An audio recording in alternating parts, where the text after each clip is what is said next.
21 minutes after 4 o'clock here on CBC Radio 1. I'm Faith Fundal at 89.3 FM, 990 AM, and of course everywhere on the CBC Listen app. Everyone gets to stir the pot. It's one of the opening sentences from The Anti-Racist Kitchen, 21 stories and recipes, a call for equality at the table, but also an invitation for readers, both young and old, to look at the acts of cooking through a social justice lens. The book brings together Black, Indigenous, and other racialized authors to share their foods and cultures and explores how these celebrations are and can be acts of change and resistance. Editor and author Nadia Hahn joins us now to talk about this unique project. Hi, Nadia. Hello. What does the idea of an anti-racist kitchen mean to you? Well, this means that we're talking about racism can be as easy as cooking rice, frying plantains, baking a cake.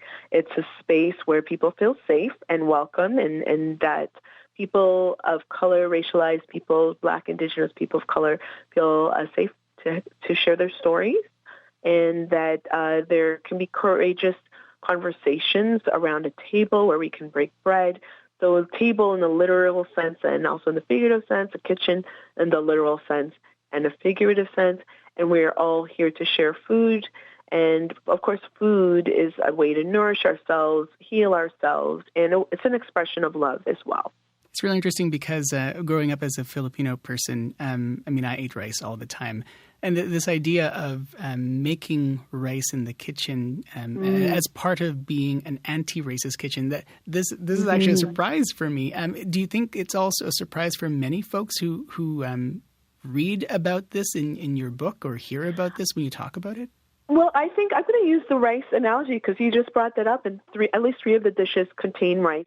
So there's manu min, which is the indigenous or Ojibwe word for rice, and that was given a recipe and story given by Wabkishig Rice. And his family, manu min was their family name, and it was an ancestor who was forced to change the name to an anglicized name, so it became rice. So the recipe that he's offered now is called manu min, and it's actually wild rice with mushroom and corn. And Wabkishig is also trying to preserve that originally manu min.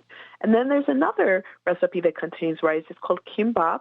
And in fact, YK Choi has talked a bit about how that dish, when she talked about it at school, a lot of the kids were saying, do you eat rice every day? And there's a stereotype, and it made her feel ashamed of her food. So some kids do feel ashamed of their foods and their cultural foods at school.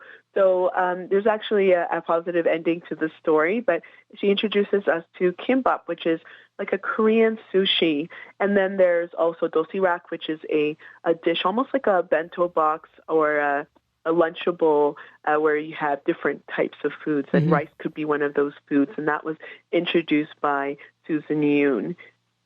What is it about, because you have four main chapters, Reclaim, Resist, Restore, and Rejoice. Why did you decide to talk about this through a collection of stories and recipes? What were you hoping people would get through this narrative? Well, I love the idea of having a collection of stories by diverse authors, BIPOC authors. I looked for that. I wanted something like that, especially with Canadian authors for kids, and I wanted to create that.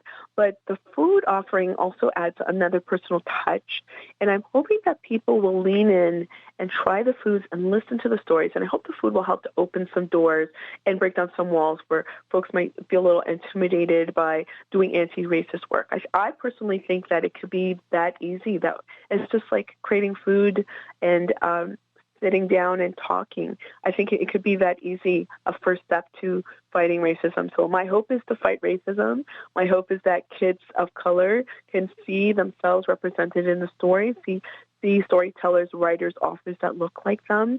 And I also hope that educators who hope to do anti-racist work in the classroom have basically something that they can use that's fairly easy and that will help them to create community and start to do anti-racist education in their classrooms. So I hope it will achieve a lot. I mean, these stories are very personal and really dig deep into people's identities and various intersections. Was there a story that stood out for you? There are so many stories. And then one, in fact, I'm thinking about is by Natasha Dean. She is based in Alberta. And it's a story about this particular cake with pink icing. And we actually had a cake like that at the book launch in Toronto. But this pink icing cake has a significance because it was a cake that her mother had baked for a bully. And this bully was not very nice. The bully actually was calling Natasha and her sister some racialized terms, stereotype terms, very mean bully. But this is an opportunity. That was actually a hard-to-read story because it's hard to be on that side. And I have been on that side of being impacted by those harmful words. But also the flip side is how to handle that. And it was interesting how this mom, Natasha's mom and her family dealt with it. And I won't give away the ending, but you'll have to read it to find out what happens. Nadia, it was interesting because yesterday we had someone on the show to talk about wine and pairing wines with your Thanksgiving foods. And Yes. It never occurred to me to ask about wines that might pair with not just turkey and the carrots and all of those traditional things.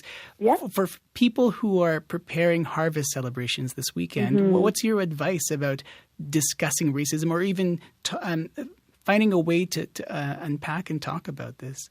Well, I think enjoy the food that you have in front of you. Enjoy the family and talk about the food, right? There's so much to unpack with food in Ontario here, and I'm thinking about other parts of Canada and also the U.S. where people come from other countries to harvest the food, the fruits and vegetables. And where do they come from? You know, a lot of the people come from Latin America and the Caribbean.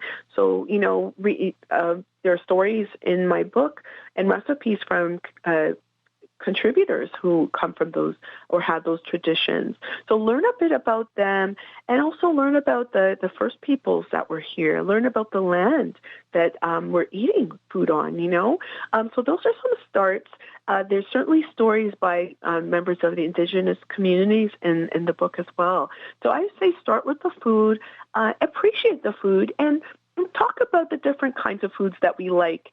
And also, what can we do if someone brings a different food to your school or to your classroom? Are you going to laugh at them, or are you going to actually encourage them? Or maybe you can, who knows, if you can try some, So there's opportunities to have lots of conversation, open the door, sharing some of the foods that we make, even with some of the neighbors that you might have in your community.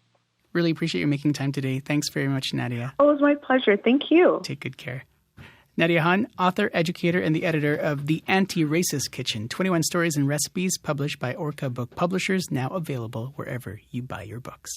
We're at 29 minutes after 4 o'clock.